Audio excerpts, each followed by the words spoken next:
മാനവരക്ഷകനായി പാരിടത്തിൽ വന്ന് പാപപരിഹാര യാഗം ആമേൻ മരക്കുരിശിൽ ആമേൻ അർപ്പിച്ച് മരിച്ച് മൂന്നാം നാൾ ഉയർത്തെഴുന്നേറ്റ് സ്വർഗാരോഹണം ചെയ്യുക മാത്രമല്ല, എൻ്റെ നാമത്തിൽ 2-3 പിറവിടെ കൂടിയാൽ അവിടെ ഞാൻ ഉണ്ട് എന്ന് പറഞ്ഞ യേശു കർത്താവിൻ്റെ ഒരു ശബ്ദമാണ്.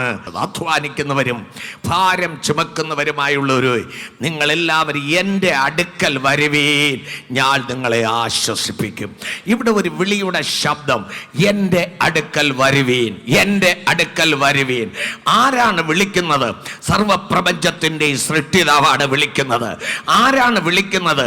വരുവിൻ, നമ്മുടെ സാദൃശ്യത്തിലും സ്വരൂപത്തിലും മനുഷ്യനെ ഉണ്ടാക്കാമെന്ന് അരുളി ചെയ്തുകൊണ്ട് ആമേൻ സ്തോത്രം, മണ്ണുകൊണ്ട് മനുഷ്യനെ ഉണ്ടാക്കി മൂക്കിൽ ജീവശ്വാസം ഊതിയപ്പോൾ ജീവനുള്ള ആത്മാവായി തീർന്നു എന്ന് വചനത്തിൽ എഴുതിയിരിക്കുന്ന ആ മനുഷ്യന്റെ മൂക്കിൽ ജീവശ്വാസം ഊതി ജീവിപ്പിച്ച എൻ്റെ കർത്താവാണ് വിളിക്കുന്നത്, എൻ്റെ അടുക്കൽ വരുവീൻ. മരിച്ച് 4 ആയി നാറ്റം വെച്ച ലാസറെ പുറത്തു വരിക എന്ന് പറഞ്ഞപ്പോൾ ആമേൻ സ്തോത്രം, ജീവൻ പ്രാപിച്ച് പുറത്തു വന്ന ആ ശബ്ദം പുറപ്പെടുവിച്ച യേശുവാണ് വിളിക്കുന്നത്. പാളയത്തിന് പുറത്ത് തള്ളപ്പെട്ട കുഷ്ഠരോഗി യേശു എന്ന് വിളിച്ചപ്പോൾ ആമേൻ തൊട്ട് സൗഖ്യമാക്കിയ യേശുവാണ് വിളിക്കുന്നത്.